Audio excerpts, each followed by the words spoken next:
কেন্দ্র সরকার কর্মীদের জন্য পেনশন এবং গ্র্যাচুইটির নিয়মে বড় বদল এনেছে। নতুন নিয়ম অনুযায়ী কর্মজীবনে গুরুতর অপরাধ বা গাফিলতি করলে অবসর গ্রহণের পর পেনশন আর গ্র্যাচুইটি সম্পূর্ণরূপে বন্ধ করে দেওয়া হবে।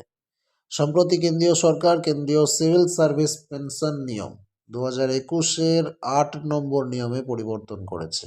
এই নিয়ম অনুযায়ী যদি কোনো কেন্দ্রীয় কর্মচারী চাকরির সময় গুরুতর অপরাধ বা দায়িত্বে গাফিলতি করেন, তবে অবসরের পর তাদের পেনশন এবং গ্র্যাচুইটি সম্পূর্ণরূপে বন্ধ করে দেওয়া হবে। এই নিয়ম কেবলমাত্র কেন্দ্রীয় সরকারি কর্মচারীদের জন্যই প্রযোজ্য নয়, ভবিষ্যতে রাজ্য সরকারও এই নিয়ম চালু করতে পারে। সরকার কর্তৃপক্ষ জানিয়েছে, নতুন নিয়ম সম্পর্কে সকল সংশ্লিষ্ট কর্মকর্তাদের অবগত করা হয়েছে। দোষী কর্মচারীদের শনাক্তকরণের জন্য তদন্ত করা হবে এবং প্রমাণিত হলে তাদের পেনশন এবং গ্র্যাচুইটি বন্ধ করে দেওয়া হবে। এই নিয়মের মাধ্যমে কেন্দ্রীয় সরকার কর্মীদের মধ্যে কর্তব্য সম্পর্কে সচেতনতা বৃদ্ধি এবং দায়িত্বশীল কর্মপরিবেশ তৈরি করতে চায়। নতুন নিয়মের ফলে কর্মীদের মধ্যে কর্তব্য সম্পর্কে সচেতনতা বাড়বে, দায়িত্বশীল কর্মপরিবেশ অবশ্যই তৈরি হবে।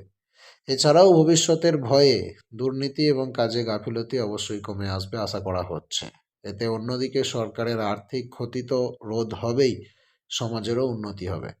সর্বশেষে কেন্দ্রীয় সরকার কর্মীদের সতর্ক করে বলেছে যে নতুন নিয়মের ব্যাপারে তারা কঠোর নীতি কিন্তু গ্রহণ করবে এবং এই অনুযায়ী রাজ্য সরকারও ভবিষ্যতে চলতে পারে। আমার তো মনে হয় দর্শক, অবশ্যই এই নিয়ম অনুযায়ী চলা উচিত, যাতে করে সরকারি কর্মচারীদের অন্যায় কাজ কারবারগুলো একটু হলেও রোধ করা যায়।